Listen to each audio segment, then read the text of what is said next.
That Olympic boxer is not a champion at the ring. They're the champion because of the 10,000 times they got up from being knocked on their butt for the years that you didn't see them training.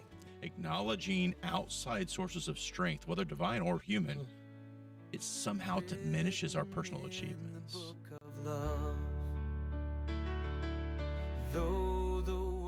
Welcome back to I Am. I'm Charles, your host, and today we're going through some powerful declarations. Our declarations they're inspired by Philippians 4:13. I can do all things through Christ who strengthens me. Today with me is Carrie Roberts, and he is here to shine some incredible light on this verse and how it affects our life. Carrie, welcome, buddy. Hey, it's good to be here. I got to tell you, beyond the verse, just getting time with you actually rejuvenates my battery. Oh, man, don't make me blush. But all seriousness, this verse has so many profound layers of importance for me. In fact, just earlier today, I was talking to my wife about not this verse specifically, but the very same topic, the very core, the meat and potatoes of it. Yeah. And I feel like this conversation has actually come up a few times this week. So I love it. It's certainly one of those verses that people cling to, right? Yeah. But I think it's also one that's misunderstood more than it's understood. I mean, before we dive in, Carrie, how would you describe the difference between someone who believes they're capable and someone who doesn't? Yeah, that's a great question. Let's take a step back from the verse specifically, but a person who's thinking about their capability, who thinks they can do it, right? It automatically puts them in a different frame of mind. When they're coming up with an obstacle that they've never seen before, they don't think this is impossible, I can't do it. They immediately go to what resources are needed, who can help overcome this. Yeah. What needs to be done in what timeline. So they automatically have this project map that they can get around it, and they'll find the resource, because confident people aren't necessarily the ones that think that they know everything, but they know they can problem solve how to get themselves out of it. But the challenge is other people, they may grow up in households that didn't champion thinking independently, didn't champion tackling a problem, right? And so they get faced with another circumstance, and it might actually brush up on their internal wounding, and they fold before it starts. So they see the obstacle and that's it, I'm dead, right? Wow, they don't even start the actual effort to even think about approaching the situation, right? And so that's a very interesting and a matter of fact, a very poignant human effort that I think the Bible does a magnificent job of highlighting both in light of Philippians 4:13. Yeah. And the belief in capability and that confidence in yourself, it's not just personal strength, is it? Oh, no, it's well beyond personal strength. In fact, if you look at the whole counsel of God, if you look through Old and New Testament and understand what the Lord is saying, in fact, one of my favorite phrases is that the Lord says, I am the Lord, and he won't be sharing his glory with anyone. And again, going back to even the topic a second ago, you look at this verse specifically saying, I can do all things. Great. We focus on that part. It's good. But through Christ, who gives me strength, it's actually not for our selfish desires. Now, the objective we want to be looking for is how do we align what we want in life with the heart of God so that the two things are lockstep. But this is where people can frustrate themselves and confuse the matter when they start to turn this into a soul self-help guide and take the meat and potatoes out of it, which is him.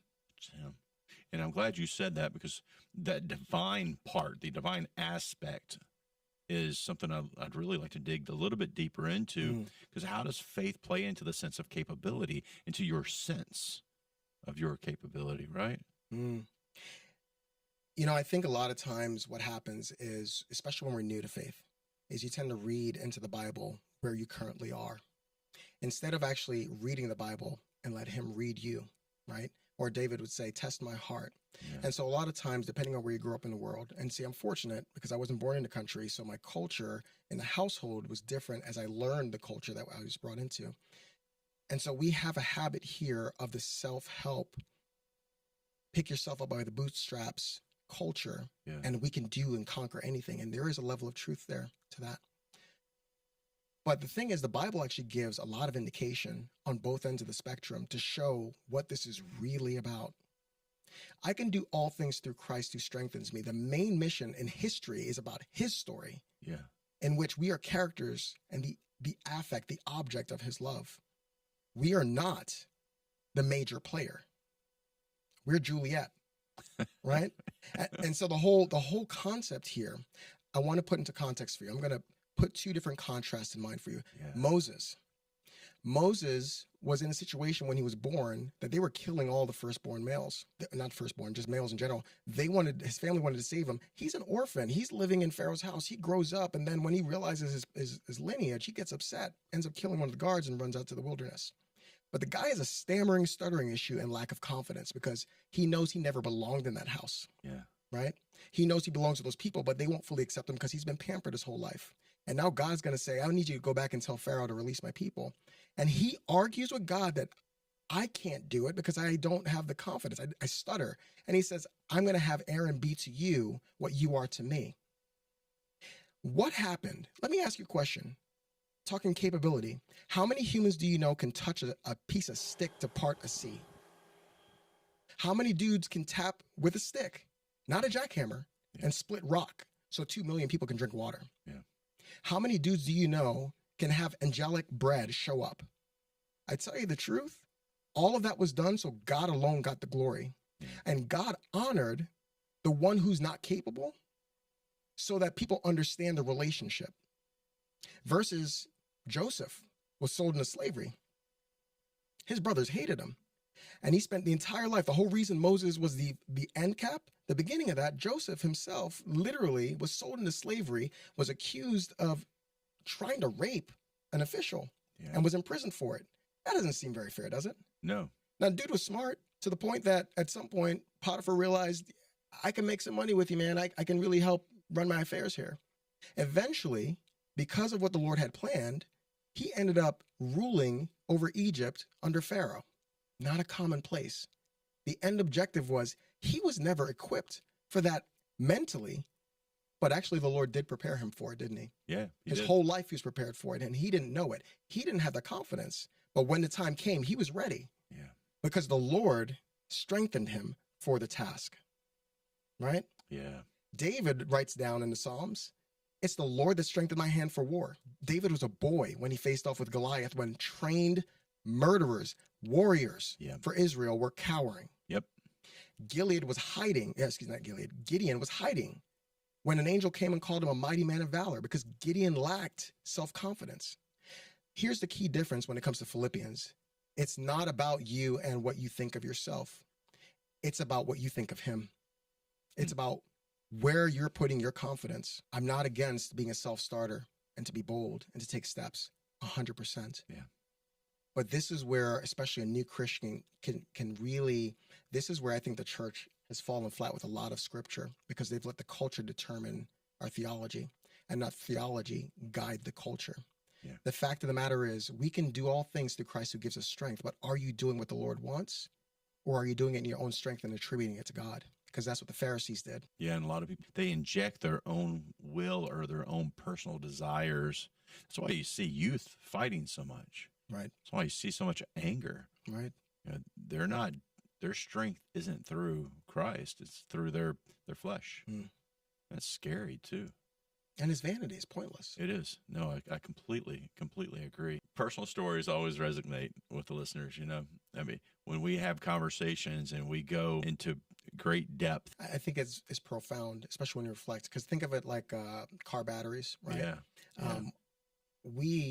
And I'll speak for myself here, it's very easy to run yourself down. Sometimes I worry about you, brother, because I mean, you're on the go, you know, you're rivaling the Energizer Bunny. But let's be honest, when you are self-propelled and the entire energy source is based on you, based on your understanding, your will, your confidence, right? What happens when your battery runs low, right? Think about instead being plugged into the power source, right? Infinite power. The word that's often used in the New Testament is dunamis, talking about a dynamic. It's where we get the word dynamite from. What does it look like to be imbued? He doesn't call the equipped. He equips the called. Oh, man. Right? So what does it look like for you and I? I'm still trying to figure out why I'm here. Charles, if I could be honest with you. Yeah. Because a couple of years ago, I was in Virginia with no thought to ever living or being around in Florida. Yeah. And here we are. Yeah. I didn't plan for it. I didn't think we'd find the house we wanted, but he directed my paths. Yeah. personal stories. I'm talking, this is after years of insecurity, of depression and suicidal thoughts that I kept pouring out to him. And my prayers were, if you don't do something, this is going to be a short story for Yeah. Kerry Roberts. So I need your strength. And strengthen he did. And so whether or not it was my own hiccups or my dad with a sudden heart attack in his car by himself, or undue health challenges with my son, didn't seem to matter. It was weird. I use weird loosely here. It's weird in a human aspect because people would see me like, "What? I know you were in a hospital at the ER for the last 2 days with your son. Why are you smiling?" Yeah. That's not my strength. It's not my joy. It's God's. Right. You know, I love the battery analogy because you're right. Batteries do run out. But when you're connected to the grid, and God is our grid, you don't run out. Using that analogy, I can tell when I'm disconnected from God. I can feel it. I can feel it in my personality, my energy, what I'm getting accomplished in the day. I've got a mission. The reason why I'm running nonstop is because God's laid on my heart something very, very clear. And he gives me the energy because I don't have it. Right. I'm not the guy wanting to wake up at 5 o'clock in the morning and go to bed at 10:30, 11 o'clock at night. I need 8 hours. Right. You know what I mean? But through God, it is possible because he is my electric grid. Right. He is my power source, my ultimate power source. Right. You know, and you talk about yourself and such a personal story and you coming here and not knowing what you're here for, but the divine nature in which you did get here. And now you're just excelling at the things that you do, joining me on this show. I feed off of your energy and your power and your beauty in such a big way. We talk about it all the time. That's God. You know, that's us able to do all things through God. The Fish Water Park, you know, building this water park for the glory of God. That's our mission. That's our goal that God has laid upon us. He's our power grid. He's guiding us. He's also our engineer. Yeah, it's amazing to see. I think it's another beautiful thing. It's a kind of a hidden part of the verse. Yeah. Because when you actually look at his handiwork, his ability and some of the most subtle ways to move so profoundly, it's actually really fun to live that adventure. It's a unique thing, right? To have that level of trust. But therein lies a rub. It actually walks you to another layer of trust, from glory to glory, if you will. I actually heard a story the other day, an analogy I think is great. It's like two twins were in the womb, wrong place. But they're in the womb together. And one twin turned to the other and said, "Can you imagine what it's going to be like when we're out? Like, we'll actually get to see mom. Maybe we can like walk. I wonder what senses we'll have." And the other one's like, "Dude, what are you on? Like, how are you going to live? The umbilical cord gives us everything. You're not going to be able to eat. You realize that everyone that leaves the womb dies? That's why they never come back. There's nothing out there, right?" It's a matter of perspective and how we live in this gestation period, whether it's 80 or 100 years. The whole purpose is to get to know him better. In the meantime, while we feed on his word, we're getting stronger for a whole new experience and paradigm that we can't describe right now. But when we see him, we'll be like him as he strengthens us. In fact, Ephesians even talks about it. When it talks about the whole armor of God, there's a portion talking about being tired and what you're being called to, right? There are seasons that would wear you out because the obstacles we have aren't specifically about people. It's powers and principalities. And there's a time that all you can do is stand, right? Yeah, no, you're right. You know, it's incredible because our walk is about being grounded. It is about being confident. God wants us to be 100% confident and to understand that through his word, through his direction, if we truly follow him, we can be confident. We can have all things. But we can truly only have all things through Christ. And I'd go back and look at being a youngster. And I remember when I was a kid and there were these two guys, you know, preppy guy and then what I'd call a punk rocker. He had a mohawk. Nice. And they got in a fight and they fought on the tennis courts. And I'll never forget the fight because the preppy guy picked up the guy, did a back then it was called the pile drive. You know, oh, yikes. Cracked his head in half. Oh, yikes. But the They were both incredibly confident, arrogant individuals, but they weren't connected with God. So through their confidence, that confidence led to conflict, that led to a fight, that led to one person being hurt. Yeah. And it always resonates with me. And the closer I've gotten to God over the years, I've looked back on that going, man, if they were just walking with the Lord, they would have never, one would have never bullied the other would never have marched forward with that ignorant confidence. You know, it worries me sometimes when people are so disconnected what it leads to. You find it in Wall Street. You find it in our money world. People are making money. Their confidence is great. Yeah. But what they use that money for and who they take that money from sometimes hurts a lot of people because they're not walking with the Lord. Politics, you see it all the time.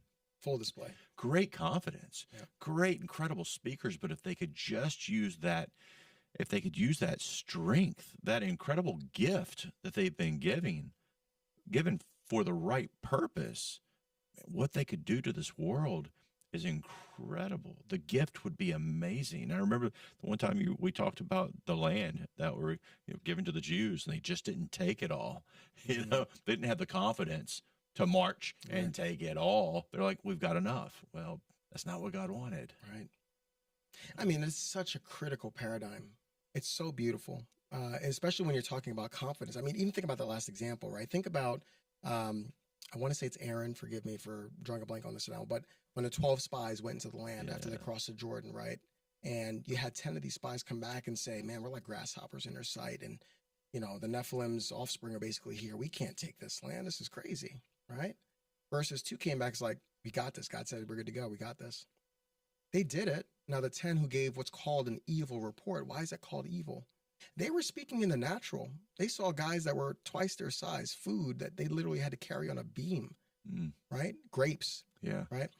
That's unusually large, right? So they're looking in the natural, what's possible from their vantage point. But what separated and what made that evil was their confidence was in themselves versus the 2 good report, the one that came up with good report, their confidence was 100% in God. Yeah. Let me give you another good guy, same guy, David, right? I mean, David and Saul, right? We know that Saul messed up a lot, but David, apple of God's eye, man after God's heart, he's doing his thing, man. I mean, this guy's coming back with sackfuls, if you know what I mean. And this guy is literally going to war after war and having unprecedented victory until one day he's confident. So confident that he hears of another army wanting to mess around and find out. Right. So he's like, hey, do a census. Let's see how strong our army is. What does the Lord say? The Lord gets angry and lets Satan have his way with them. He's like, okay, you want to go? You want to find out how strong you are? You're confident in yourself when you didn't realize you're only in your land because of me? What's evil is a misplaced confidence. It's not the confidence itself. It's the heart. God only cares about the heart. Even our successes, where we are, whether you're in politics, whether you're a news anchor, our station is not what God cares about as much as where our heart is. Powerful, powerful, powerful, Carrie. All right, we're going to take a quick break. We'll be back in just a minute. Though the world may doubt and sway. All right, welcome back to I Am. All right, we're going to continue on talking about the declaration of I'm capable of doing all things. Carrie, before the break, you shared a personal story, and we find strength beyond ourselves, right? But what about those listening who don't share the same faith perspective? We get into that, the non-believer, the one who struggles to wrap their head around the things that we're talking about. What would you say to them? You know, I think a lot of this has to do with isolation. You know, if I were to take my faith out of the equation, just think as a human. This is exactly why Christ was so appealing to me. The thing was, I felt alone, right? When you're going through depression, when you're going through acts of suicide, I'll speak for myself because every person is unique. But the whole thing is that you get into a place where you don't think you have value. You don't think you can add something. You don't think you can resolve something. Some people I've heard even say that they think they actually make things worse or they're the cause of certain things. not where I experienced, but again, the point is, it's an isolatory thing, right? And, a lot of times the reason why people don't move forward is because of that same self-doubt. Yeah. Maybe not as far gone, Yeah. but here's the thing. The biggest deception there isn't about one's capability. Mm. It's about the realization that you're not really alone. Yeah. Even with the world's most successful CEOs and world leaders, right? They don't get there by themselves. Some cynical people will say, oh, they get there by stepping on other people. Maybe there are some people that do that. Some do. Yeah. Yeah. And we're not here for that. No. Okay. But there are many more that literally get there by raising ships. There's a difference between a boss and a leader. Yeah. A leader is there shoulder to shoulder in the trenches with their crew. Yeah. A boss, a driver, is someone that points and saves themselves, right? You have to understand what this really points to. If I were to reference the scripture, but use it for secular context, is you can accomplish things because you're not alone. Yeah. Right? Yeah. No, it's core truth. None of us should be self-sufficient. That's a core truth. We should want to and understand, know that we can do all things. But when Christ is involved, we have a partner in the walk. And that's what I personally recognize for myself, and why I can't, shameless plug here, Yeah. I can't advocate Christ enough. When I was going this alone as a human, give you, for instance, I was working at, a certain retailer as a district manager. You'd think I'd be doing well enough, just my wife and I, but my car was repoed because I could not get all the bills paid. I had more month than money. In that moment when I was at my wit's end, who do I go to when I'm by myself? Prideful that I'm the man of the house and I'm supposed to provide, right? Yeah. What is my wife, what's my family going to think of me? It's a profound difference of overwhelm when it's all on you. Big difference when you can actually reach out in humility for help. Even more critical when you realize the help's already been provided for you. But some of the greatest people I know, I mean, I met this one entrepreneur. He's a donor, so grew a great relationship with him. And he does not identify as religious. But he told me whenever he faces a seemingly impossible business task, a business challenge, he taps in and hear this. It's the truth coming from someone that's incredibly successful. He said, the collective wisdom of those who came before him. It's a powerful point that I actually argued with a brother in Christ on the other day. The Bible would recontextualize it and say to honor your mother and father, or honor your elders, right? Yeah. It's the same general concept. That's right. Especially with this generation. There's this concept, especially because tech is doubling on itself, but there's a concept of I know more. My parents have nothing to offer. Or the leaders in my office have nothing to offer. Or I don't read books because I can figure it out on my own. It is such an isolatory thing when there's a wealth. We're talking thousands of years of wisdom. Yeah. Principles in a generation that we have more access to information than ever before. Why aren't you leaning on those who went before you? But until you truly seek God for that capability, you're only going to be capable so far. 100%. Yeah, I mean, words absolutely do have power. I mean, when you declare I'm capable of doing all things, I mean, you're programming your mind. There's tons of studies to talk about the fact that self-speak, I used to think it was really trivial. It's actually really huge. It's a practice of speaking the truth, right? Your brain, your subconscious can't differentiate it. So you're programming your mind to look for the solutions rather than to fixate on your problems. My wife has a phrase that she's constantly saying, where focus goes, energy flows. I like that. Yeah, I mean, it's true though. I mean, sharp. You're investing in the wrong places when you're looking at the problems instead of looking for a solution. Punch through the obstacle, right? Yeah. You're not focusing on the brick or the wood. Yeah. You're punching through it. You're looking past it, right? So you're telling your subconscious that there's a way forward, even though it may not be obvious yet. So let's get practical. How can our listeners, how can they put this into everyday work, apply it to everyday challenges even? There's a phrase I said it with a coworker of mine a long time ago, know thyself. Yeah. There's a cycle, going back to that declaration thing, there's a cycle or a pattern of thinking that we all fall into, traps you have to understand how your mind works and be honest with yourself. It starts, you don't know what you don't know. True. You won't know if you don't look, right? And Yeah. you have to have an honest look at yourself to, first of all, identify where you're feeling incapable. If you don't know where you feel like the lack is, the first step is to identify that. Is it in your work? Is it relationships? Is it health goals? Is it in making maybe a declaration in of itself? You know, the point is, begin by speaking specifically to an area. You don't need to fix everything. That's another thing too, speaking of overwhelm. It's not about fixing everything all at once. Yeah. So when you identify that area, you're looking to overcome, and maybe it's addiction, right? Let's say I declare that I'm living free from this, right? And if you're starting a business, you declare, I'm going to be capable, or I'm going to find the resources, or I'm building something sustainable. Yeah. But start at the beginning and just take a step. And I'd add, find evidence to support your declaration. I mean, like you were just saying, you've overcome something. You key in on that. You put a pin in it, and it can support everything you're doing. Another practical step, you know, in my estimation, is to really surround yourself with the right people. You right? just nailed it. I was just thinking that just now. Nailed it. Yeah. You mean I had it nailed in me? Listen, when I was a kid, right, growing up, especially growing up in Jersey, like I had to be in. Other kids can play hide and seek at dark, not me. Because when that sun was halfway on the horizon, if my butt was not in the house, it's getting tanned. Oof. I was not allowed to live a very urban environment. Crime was higher. We came from a country that was well acquainted with crime and gangs. Yeah. And that was not going to be what my household stood for.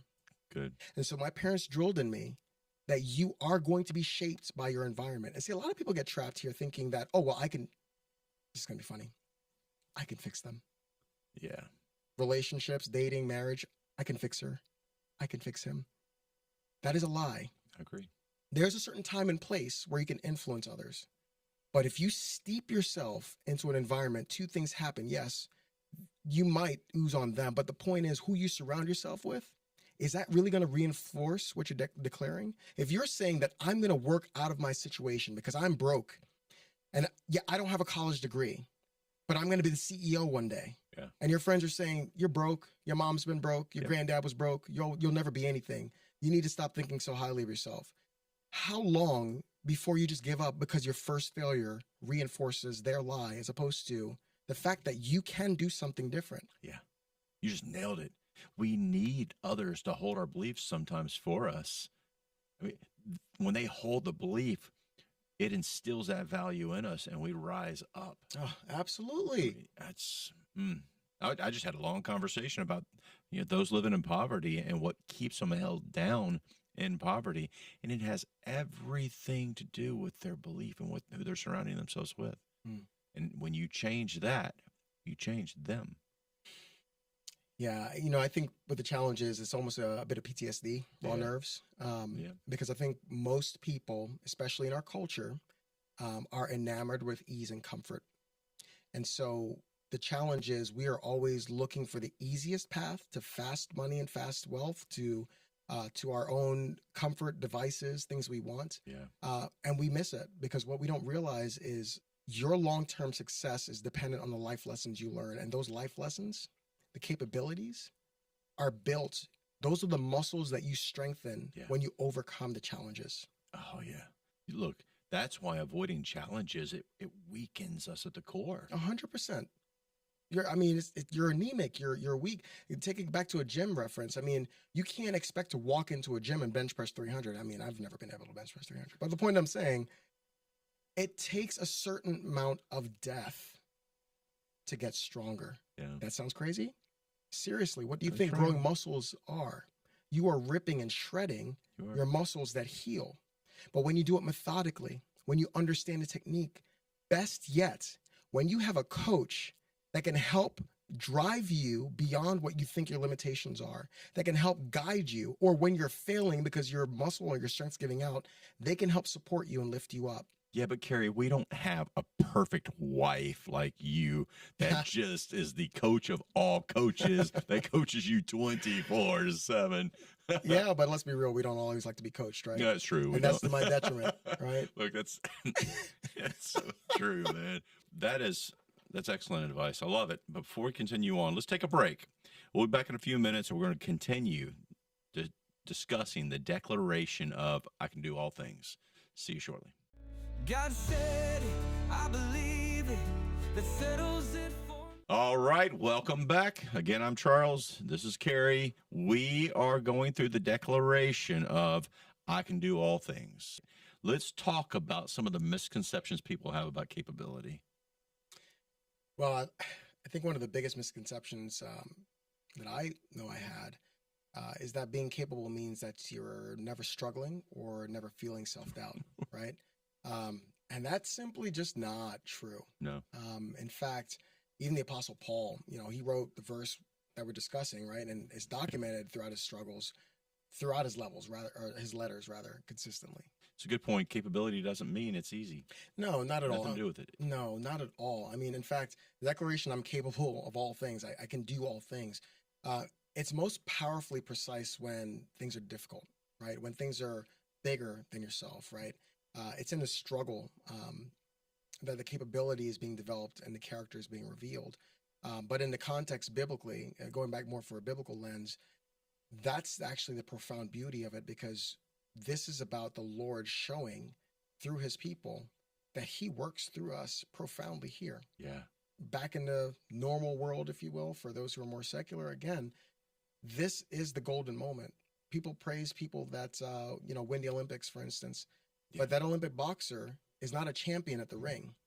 They're the champion because of the 10,000 times they got up from being knocked on their butt for the years that you didn't see them training. That's right.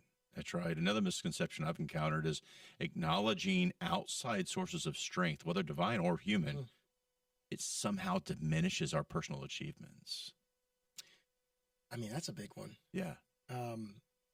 Especially in our culture. I got a hot take for you. It doesn't seem like we have a chat without a hot take. I think that touches a bit on the narcissistic nerve that seems to be growing in our culture. I agree. Because there's this arrogance that demands praise is really what this stems from. And so we've been fed from this narrative that true strength means you never need help. And I got to be honest, I struggle with this even with, my day job. Yeah. That you don't show weakness. You don't apologize. You don't show remorse. All these things. But the most accomplished people that I know, they're available. They're real people. Yeah. They don't hide behind facades. Yeah. They acknowledge the sources of their strength. Look, people challenge us as we are walking this walk for the water park. And they're like, oh, you're doing an incredible job. You're doing an incredible job. It's like, no, I'm not doing an incredible job. We, our team, through God, are doing a good job. We're working as a team. Not one person can do it. It takes more security sometimes to acknowledge dependence on others than to pretend that we're completely self-sufficient. Because really nobody's self-sufficient. The greatest achievements in the world have happened by teams. 100%. I just saw a YouTube short the other day that kind of highlighted this point, the difference between Hitler and the Third Reich versus the Allies, right? And what you'll find is that in totalitarian or dictatorial type governments, it's always noted for the supreme leader as if they're the ones that do it all. But Hitler wasn't in the trenches, he wasn't in the fields, he wasn't in the planes, and he wasn't in the tanks. Versus the Allies, it's harder. Yeah, you have the Churchills and you have other notable people that you can call on, right? In times of war, you might say Patton. But in reality, one thing is common with that type of system. They always talk about the team, the group, the army, the supporting cast, because it takes an assortment of allies and nations to fight against an assortment of adversaries, right? And it goes back to the initial conversation we had earlier, where we're talking about that isolatory mindset, where you think it's about you being alone. We are herd animals. Yeah. We are created to be with others and to do things with others. We're not. That's why solitary confinement is a particularly harsh punishment when you're in prison. The fact is, a big misconception is that you can literally just do things self-sufficient, or if you just believe hard enough. Nothing grates me more. Hot take. I do not like that the secular mindset of good vibes is stuck into the church. because it is a very insidious, occultic understanding Yeah. that you are some God unto yourself. And so that your vibes that you send out affects the universe around you, like you're some quantum computer God. Yeah. That's not how it works. There is an aspect of the attitude, the air, the tenor, the words you choose does affect those around you, including yourself. There's an aspect of your attitude affecting your behavior. But in and of itself, it doesn't just manifest as some ethereal force. The magical, ethereal force. Use the force, I did. Yeah, use the force. Yeah, it's incredible, man. At the end of the day, this isn't about defying physical laws, right? We're not talking something metaphysical per se. Yeah. One could argue you are if you're talking about God. It's not about making the impossible through sheer willpower, all right? It's about having the strength to navigate through whatever circumstances your life presents, right? And in context, again, going back to the Bible, Paul was talking about being connected, being content, being with or without, living with plenty, knowing what it was like to live in abundance, and knowing what it was like to live in lack. So I'd say it's more about resilience than achievement. A lot of the times, it's exactly it. I mean, a lot of the times, it's a balance. Heaven's in the details. I'm not going to give credit to the devil here. But at the end of the day, it's not an extreme of I know it all or I know nothing. It's not an extreme of it's all about me or it's all about everyone else. Yeah. There is a mid-ground of humility where I just am. And I'm separate from the circumstance. And I'm more than capable to find the resources, people to overcome the circumstance for the stated purpose. That's a much more holistic understanding, right? Let's address one misunderstanding, misconception, I guess you could say, that the ability is a fixed trait rather than something that can be developed or learned. I mean, that's pretty cynical because it gets to fatalistic destination. Yeah. In my estimation, it almost, and I'm not speaking as a philosopher here, but it almost gets to a point of pointlessness. Yeah. Because what's the point then in trying for anything? If you have fixed traits, and some people have and some people don't, and it's a lazy excuse to not step out of your comfort zone. I mean, many people believe that you're either capable or not, right? I've been told all my life, oh, yeah, you got a job in sales, well, you're made for sales. Actually, believe it or not, the most successful salespeople aren't the most talkative per se. They're the people that know how to communicate. Yeah. They're not necessarily the most outgoing.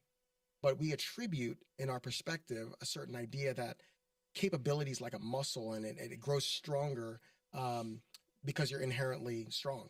Yeah. Well, no, it is like a muscle and it grows stronger because you exercise it.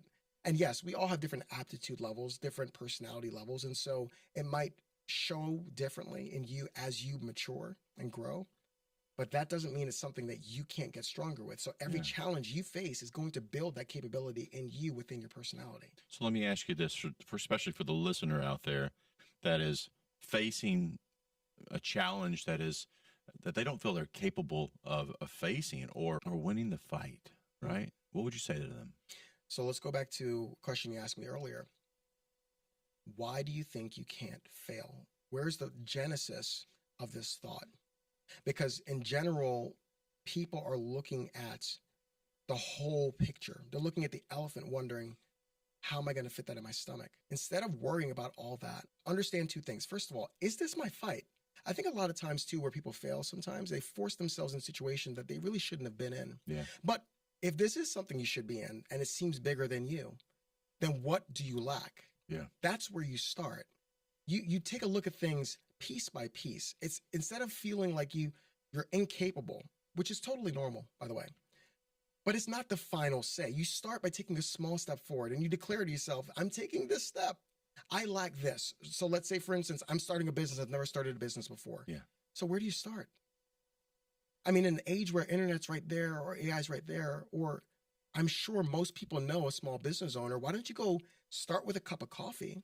Yeah. And talk with the person about, tell me about when you started your business, right? Why don't you go to a, business community meeting and network with people and understand it, ask for a mentor, right? But you find strength outside of yourself. That's how you accomplish it. Yeah. And you take the first step, whether that's through your faith or your community or your purpose. And remember, the capability often reveals itself while you're doing it. You're not going to know the end because you don't necessarily know every nuanced challenge in the process, but take the step. That's powerful, man. I mean, it's powerful, but I'm curious, has this declaration, how has it shaped your approach to new challenges? I tell you, let me answer it this way. When I'm looking back in my life now, Yeah. I look back and I'm like, how did I get here? And I haven't arrived anywhere. I'm just saying, in terms of what I thought my life would progress being, Yeah. right? Your life, where you are in your life, whether you like it or not, is a determined outcome on the decisions you made. And there are only two decisions. And someone will say, no. Sometimes I decided just to wait to ride the fence. That's a decision. Yeah. And that decision is still a non-action. Yeah. So your only decision is binary: to take action or to not move. And every on-off switch moves you down a certain path at some point. Now, there are two possible things that you can get from this. And the thing that's transformative for me is I was mortified, I was embarrassed with failure. When I made mistakes, I would try to hide them. Yeah. But what I've learned from some of the most successful people that I've gotten the privilege to meet, books I've read, podcasts I've listened to, is a common thread. Failure is the way. Yes. That's been their biggest teacher. Yes. How do you contextualize these things? So Yes. instead of running from it, and that's why a lot of people don't start, is because they don't want to fail, but they don't realize the only way to succeed is to fail. Failure is the pavement on the road to success. You just nailed it. That's the heart of it. Be willing to fail. Don't deny your limitations. Focus on the goal. And if you fail, when you fail, lift yourself back up. Be proud that you're now learning a new lesson. That's right. And you know, oh my gosh, it's so good. Here's the thing. Going back to the big picture that people get really suckered on, they really get overwhelmed by, that's part of the problem. Because see, that object is the destination. Success is not a destination. Yeah.